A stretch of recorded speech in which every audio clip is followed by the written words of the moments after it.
Hello tout le monde.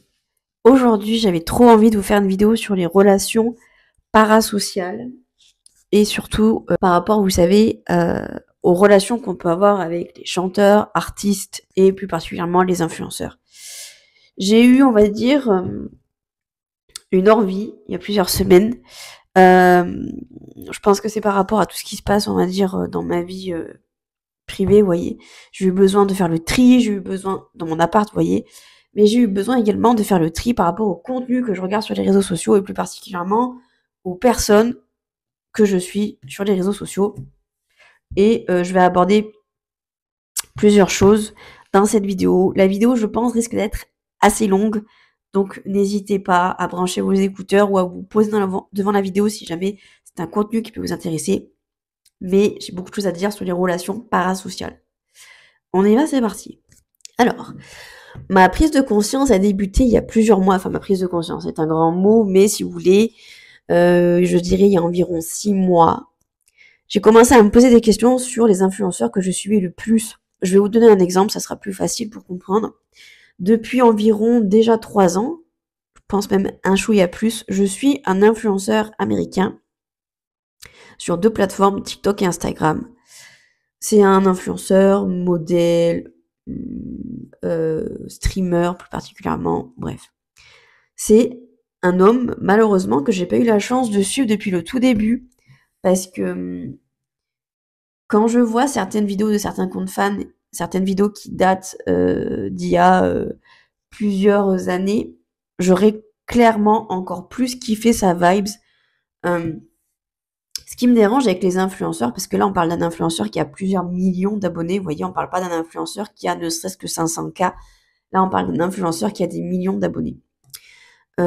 J'ai l'impression déjà qu'il y a une différence entre ce qu'il proposait avant et ce qu'il propose maintenant. Vous allez me dire, c'est normal, il vieillit, ok, sachant que maintenant il a 23 ans, donc il y a ne serait-ce que quelques années en arrière, ne serait-ce que 5 ans, il était à peine majeur, enfin vous voyez un peu le truc. Mais de là où ça me dérange, c'est qu'en fait, si vous voulez, avant, je trouvais que il parlait plus facilement de ses ressentis sur plein de choses, sur la santé mentale, sur son vécu, sur ses expériences passées, tout ça. Et je trouvais ça juste trop bien qu'il soit aussi ouvert à la discussion sur ce genre de sujet qui parle, on va dire, euh, sur autant de sujets avec sa communauté. Là où moi, ce que je reproche un peu aux influenceurs maintenant, c'est que j'ai l'impression en fait que ils nous parlent plus clairement, ils nous parlent plus de leur expérience, ils nous parlent plus de voilà, par exemple sur la santé mentale, par exemple, c'est un sujet qu'ils n'abordent pas clairement. En tout cas, moi, des influenceurs, des gros influenceurs que je suis, ils n'abordent clairement pas le sujet. Et des sujets beaucoup plus importants comme la pastèque, par exemple. Par exemple, cet influenceur américain, il n'en a absolument pas parlé. Alors, quand on sait qu'il est américain et quand on sait tout ce qui se passe aux États-Unis et que le mec prend pas la parole ou alors il a fait une story par rapport aux Mexicains, je trouve ça tellement grave. Alors, est-ce qu'il a peur de perdre des abonnés? Est-ce qu'il a peur de perdre des contrats avec des marques? C'est possible. Mais c'est de là où moi, où ça me dérange quand on compare son contenu avant, où il était un petit peu connu mais pas trop, et il parlait de plein de choses, de plein de sujets qui étaient super intéressants. Et maintenant, où en fait, il parle de rien, et j'ai l'impression que quand il parle à sa communauté, c'est très second degré. Alors vous allez me dire où est le mal. C'est juste que quand les gens lui posent des questions simples, comme par exemple quel est le shampoing qu'il utilise, parce que les gens aiment bien sa texture de cheveux en vidéo, et ils savent qu'il a des cheveux un peu texturés, ils voudraient utiliser les mêmes, et que le mec répond de la merde. Bon, et quand je vous dis qu'il répond de la merde, c'est-à-dire qu'il leur répond j'utilise de la merde. Voilà, littéralement. Vous voyez ce que je veux dire? Du second degré, c'est cool, c'est drôle, mais sur certaines questions, pourquoi est-ce que tu réponds pas? Enfin, vous voyez ce que je veux dire? Donc, vous voyez, ça commençait un peu à me déranger, vraiment beaucoup, sur le fait qu'ils prennent pas parole du tout. Ils prennent pas ses réseaux pour parler de ce qui se passe aux États-Unis, le climat qui règne dans son pays à lui, c'est même pas dans un pays européen, dans son pays à lui. Ils parlent pas de la pastèque, alors que ses potes le font, parce que je suis pas tous ses potes, j'en suis surtout un, qui a pris la parole très rapidement en story sur la pastèque.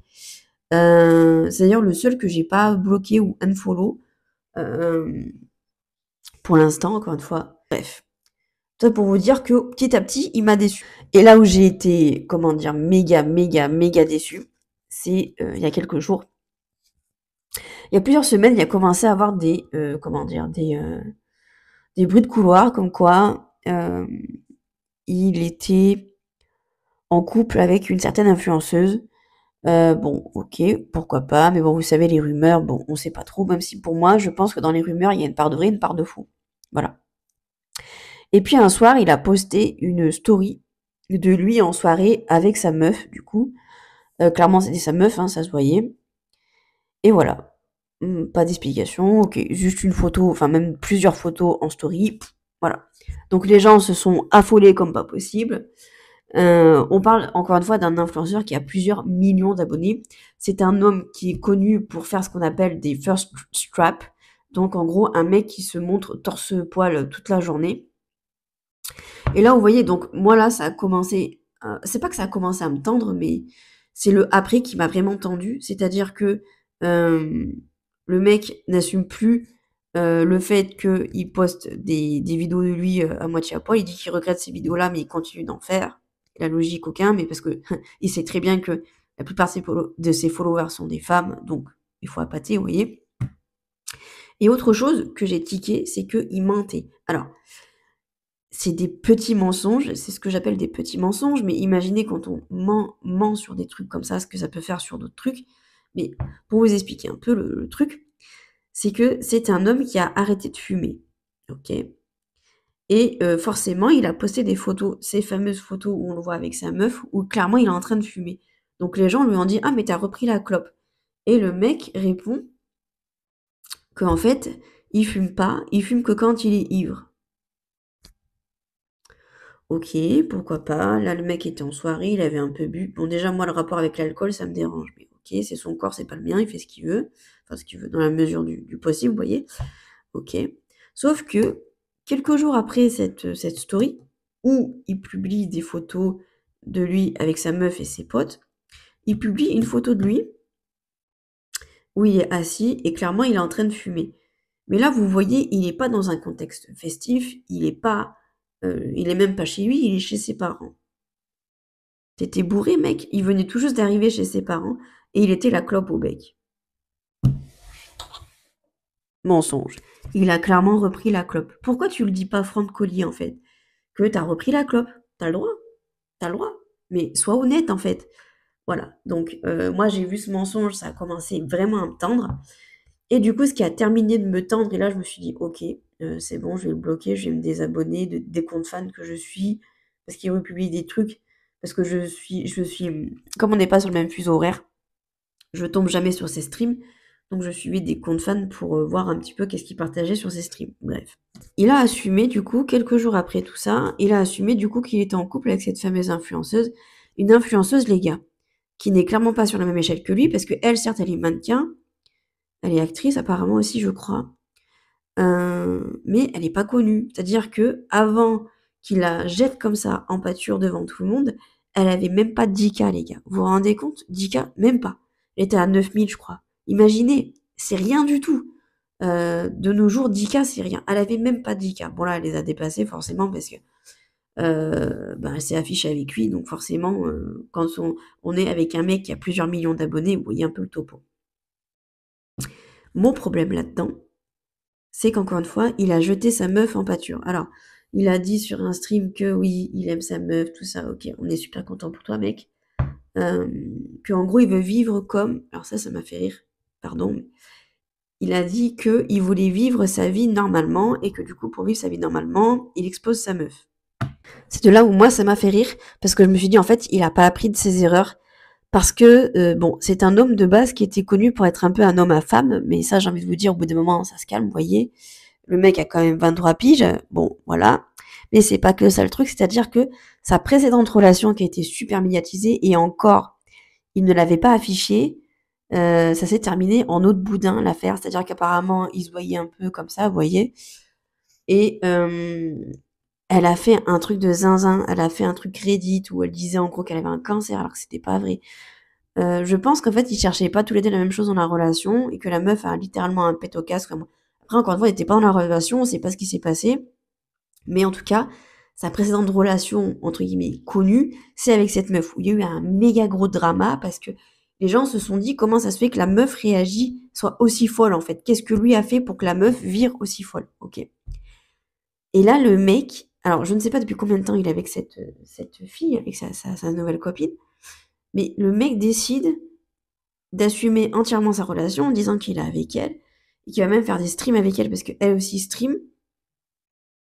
Je sais pas si on peut se rendre compte du problème. J'ai tellement peur pour cette fille, les gars, si vous saviez. Parce que ce mec est connu pour faire baver les meufs. Les trois quarts de sa communauté sont des femmes qui sont littéralement en chien sur lui. Et lui expose cette pauvre nana. En plus, il le dit, ça la stresse parce que tout le monde la DM, tout le monde DM sa sœur, tout le monde DM ses amis, sa famille.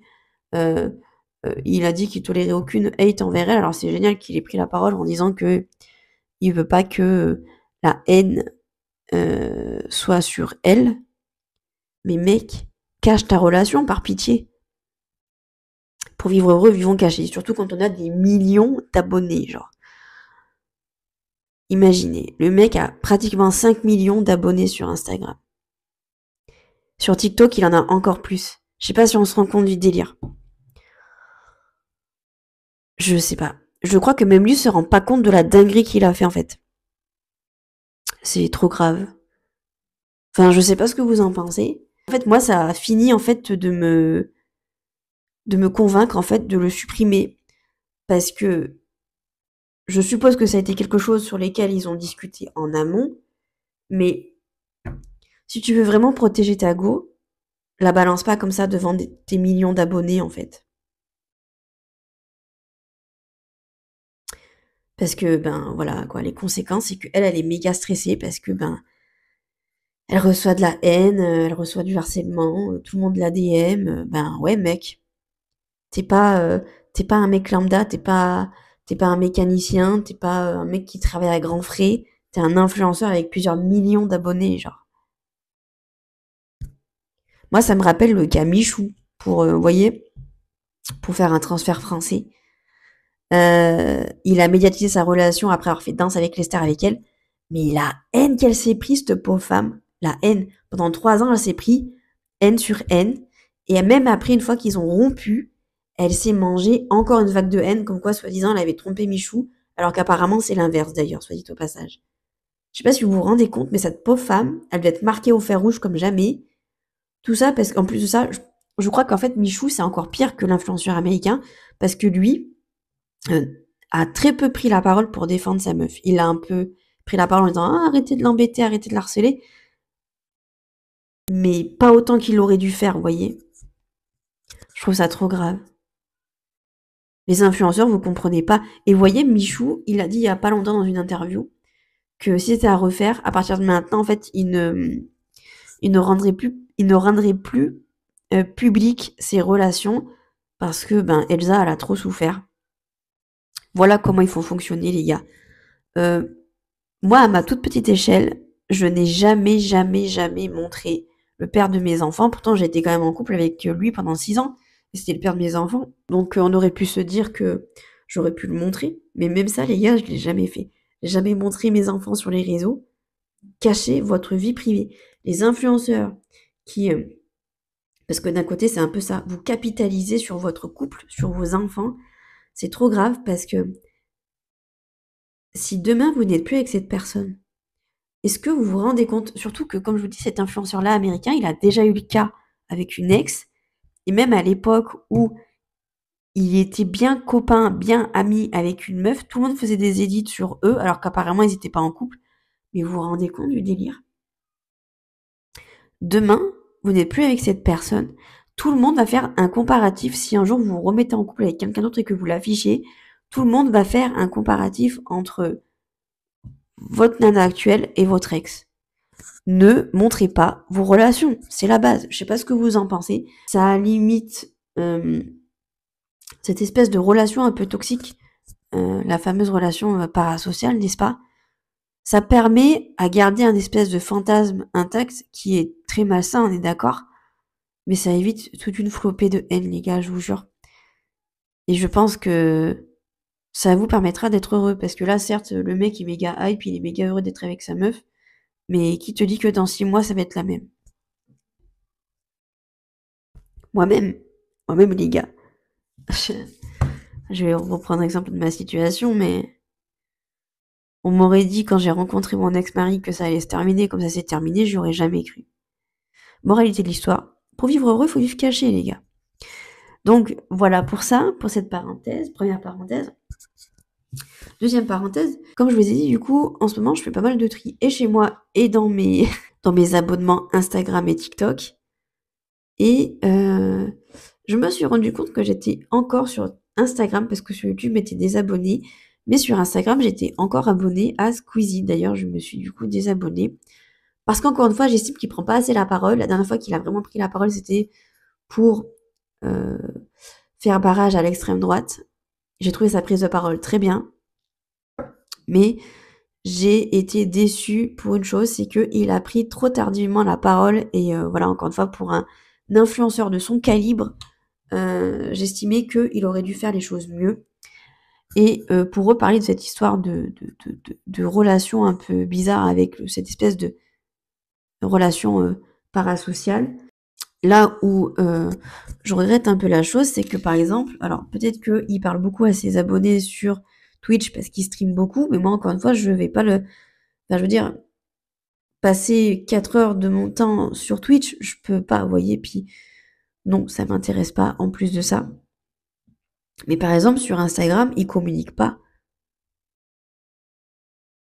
À part faire des posts, enfin, je sais pas, c'est inintéressant. Il repartage ses vidéos YouTube, ok, mais il n'y a pas de contenu intéressant. Vous allez me dire, le mec, il est pété de thunes, il est multimillionnaire, ok, pas de problème.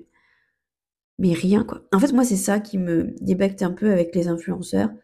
C'est qu'ils font genre qu'on est les meilleurs copains du monde parce que eux aussi, hein, ils ont beau dire ce qu'ils veulent. Mais ils entretiennent cette relation toxique, en fait, avec leurs abonnés. Parce qu'ils n'arrêtent pas de répéter, oui, vous êtes de notre famille, vous êtes comme nos potes et tout. C'est grâce à vous que j'en suis là. Alors sur cette dernière phrase, ils n'ont pas tort. Parce que si demain on leur donne plus l'heure, ils sont plus personne, puis ils ont plus de contrat, ils ont plus rien. Mais ils entretiennent aussi cette relation. Et ils sont d'un côté obligés de le faire parce que il faut entretenir. C'est une relation, qu'on le veuille ou non. C'est bien mignon de dire oui, je vous kiffe, je vous adore. C'est grâce à vous si j'en suis là. Mais de l'autre côté, ben, donne-nous à manger et pas dans le sens où t'enlèves ton t-shirt. Vous voyez ce que je veux dire? Dans le sens où partage ton vécu, partage tes opinions.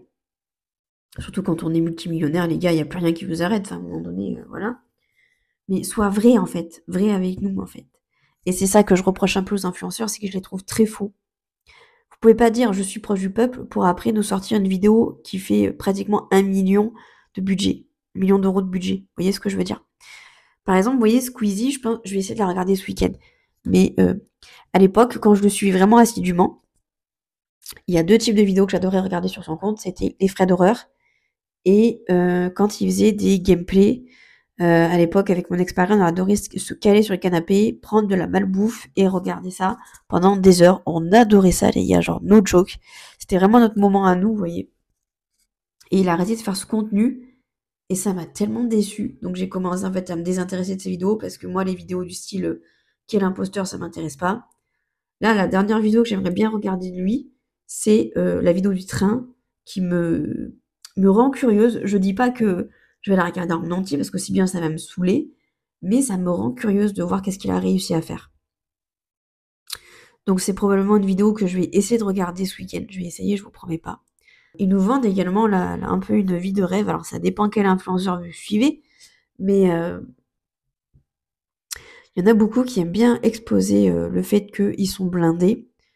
Alors je parle pas forcément pour Squeezie, hein, parce que je trouve que bon, lui, il se la pète pas, il est pas en train de vous montrer sa 10e bagnole qu'il a achetée. Mais il y a certains influenceurs, c'est pas possible. En général, c'est surtout les influenceurs de télé-réalité, et personnellement, j'en suis aucun. Mais ils nous reprochent très souvent l'espèce de relation que eux ont créée envers nous en tant que personnes lambda. Ils ont tendance à penser de nous qu'on est stupide, qu'on est idiot, parce qu'on se laisse berner par leur influence, parce que oui, croyez-moi, j'ai déjà entendu ça, pas plus tard que ce matin.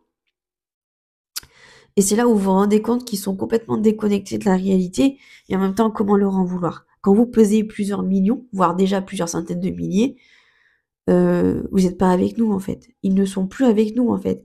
Et c'est ça qui est difficile parce que pour certains, on les suit depuis 10 ans. Vous vous rendez compte, une décennie, on a grandi avec eux et on les voit toujours comme des gens comme nous, alors qu'en fait, ils ne le sont plus du tout.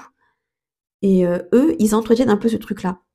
Ça me fait penser un peu à Lena Situation avec ses vlogs d'août où on voit l'évolution des vlogs d'août. Où à la base, c'était des petits vlogs sympas qui nous permettaient, nous, de déconnecter parce que il y a ça aussi. Le contenu des influenceurs nous permet à nous en fait, comment dire, j'ai le terme en anglais, mais j'ai pas le terme en français, de step back, vous voyez, de prendre du recul, je vais y arriver, de prendre du recul avec notre vie à nous, ou clairement, comparé à eux, si on compare, en tout cas de ce qu'on voit, notre vie à côté, elle est bien pourrave quand même, où vous tapez 35 heures, 40 heures par semaine pour un pauvre SMIC, pendant que eux, ils font des vidéos, et ils encaissent des millions, voire des milliers plutôt. Ça a l'air d'être un travail facile et comparé à ce que nous on peut faire, ça peut paraître facile. Bien évidemment, c'est pas les mêmes enjeux, c'est pas la même pression. Mais voilà, pour en revenir au vlog de Lena Situation, c'est vrai qu'on a vu l'évolution et j'en ai vu beaucoup cette année dire que ils sont déçus parce qu'ils se rendent vraiment compte qu'en fait, eh bien, le plus égale plus, ça ne tient plus parce qu'elle est plus, elle fait plus partie de notre univers, vous voyez, euh, de notre groupe social, vous voyez. Et encore une fois, no hate, et c'est normal, vous voyez, parce que ben voilà, c'est une businesswoman maintenant, Lena Situation. Voilà. Comme Taylor Swift, vous voyez, je vais faire un parallèle maintenant, parce que je vous parle beaucoup d'influenceurs, mais je vous parle très peu de chanteurs, mais pour parler un peu de chanteurs, la dernière chanteuse, moi, qui m'a déçue, c'est Taylor Swift. Alors, je suis tombée dans la marmite Swiftie il y a très peu de temps quand on regarde, parce que j'ai commencé vraiment à m'intéresser à elle lors du Eras Tour. Et dites-vous, j'aurais adoré aller la voir à Lyon, mais j'ai pas pu. Bon, j'ai pas eu de ticket et tout ce qui s'ensuit, bref.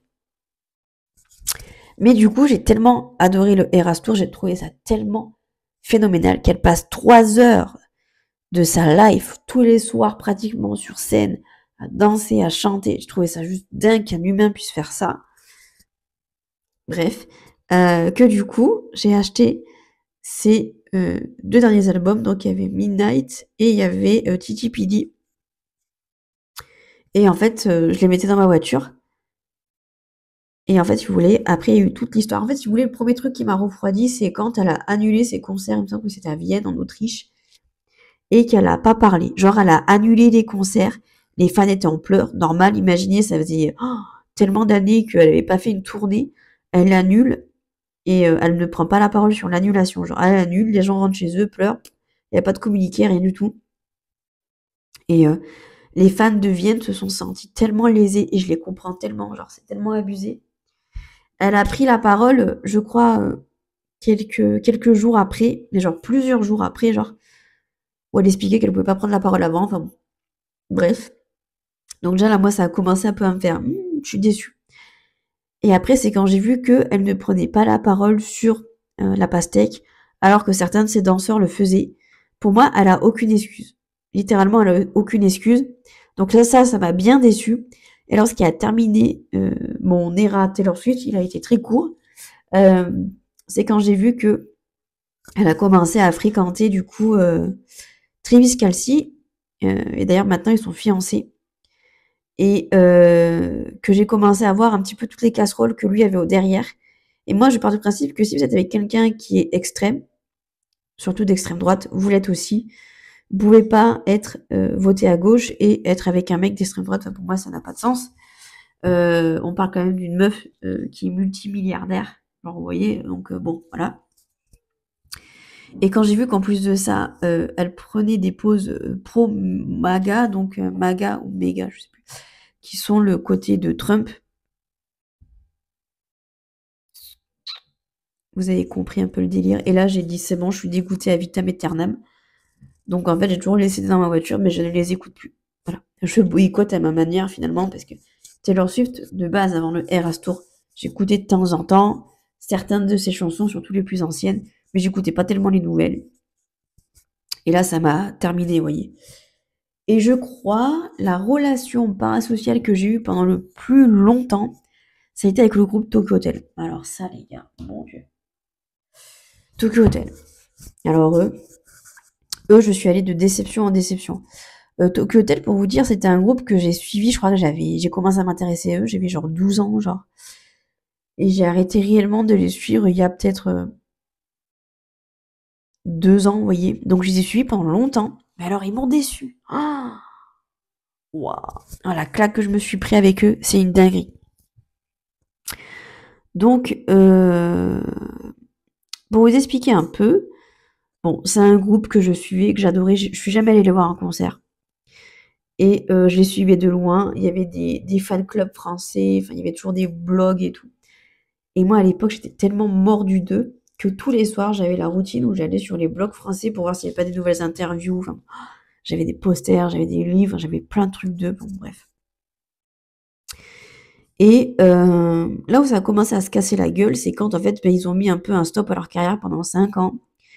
Et que Bill et Tom, derrière, ont créé une application que de eux deux, qui était uniquement valable sur Apple Store. Et en fait, il y a eu tout un drama autour de cette application. Et là, je me suis rendu compte qu'ils nous prenaient vraiment pour des pigeons. Il manquait clairement de fric, hein, donc voilà. Et c'est en fait, si vous voulez, ça allait crescendo. Il y a eu l'application. Il y a eu, je pense, d'autres trucs entre-temps, mais je m'en souviens plus trop. Parce qu'il y a une période, c'était casserole sur casserole avec eux, hein, c'était une dinguerie. Mais alors pour moi, le pire, ça a été quand ils ont annulé une partie d'une tournée qu'ils devaient faire, surtout la partie en fait sud-américaine, dans tout ce qui est Mexique et tout ça. Oh, je vous jure, j'ai tellement eu les nerfs. C'est-à-dire que pour les fans, hein, parce que moi j'étais pas directement concernée, mais pour les fans mexicains, tout ça. En fait, pour vous expliquer, je me souviens très bien du drama, tellement que ça m'a énervé. Les salles de concert annulaient les concerts de Tokyo Hotel, mais le groupe ne prenait pas la parole.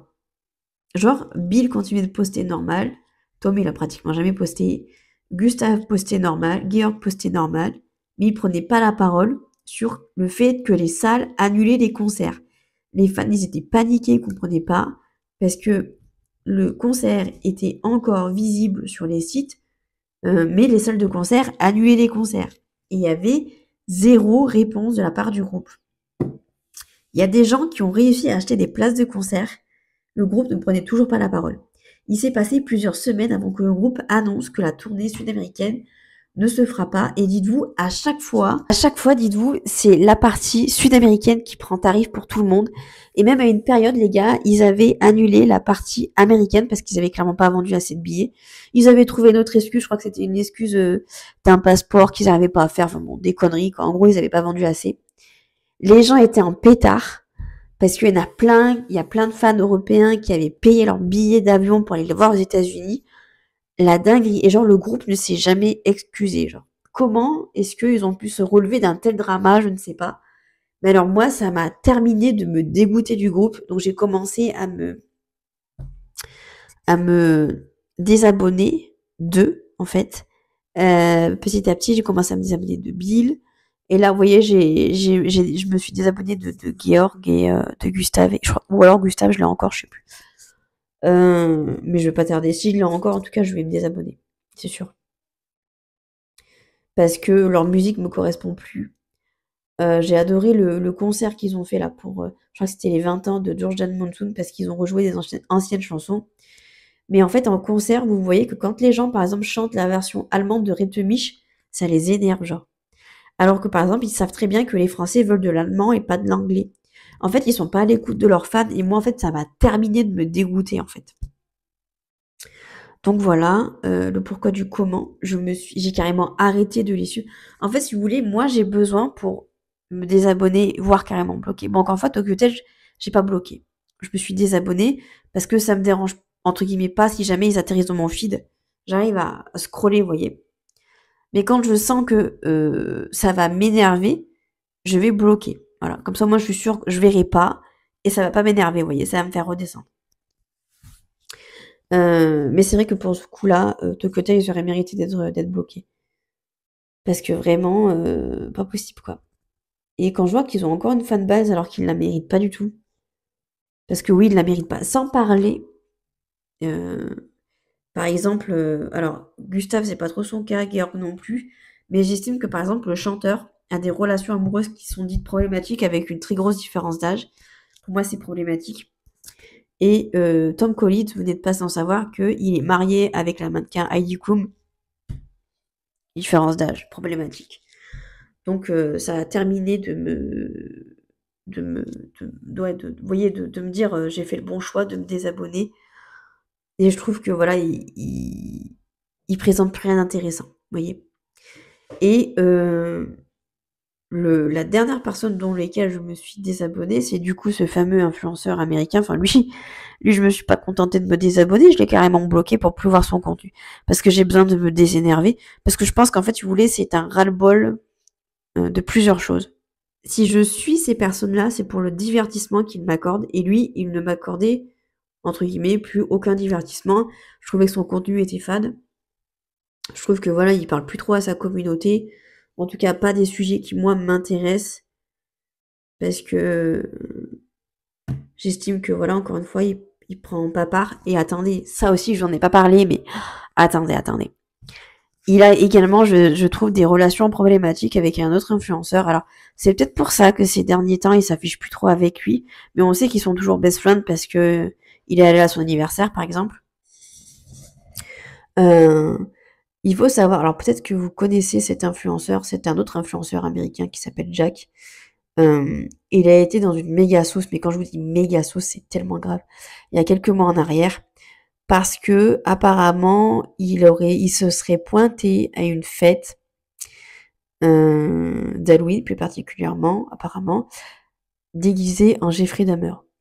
Et apparemment, d'après une de ses ex, ça serait un homme qui aurait un peu des délires un peu morbides, euh, où il parlerait du fait qu'il est fasciné par Jeffrey Dahmer. Comment vous dire que ça, si c'est pas problématique, pour que j'en vienne à unfollow et bloquer quelqu'un, c'est que vraiment il a des casseroles. Et pour moi, cet influenceur-là, dont lequel je me suis désabonnée et que je l'ai bloqué, pour moi est problématique. Voilà. Étonnamment, à part la sauce avec sa dernière ex, il n'y a pas d'autre sauce sur lui. Mais je suis sûre que des rats crevés dans le placard, il doit y en avoir plein. Alors vous allez me dire, oui, on en a tous, oui, je suis bien d'accord. Mais il y a des rats crevés qui sont plus graves que d'autres, vous m'entendez bien. Voilà. Bref, j'ai pas mal parlé. Écoutez les gars, je vais m'arrêter là.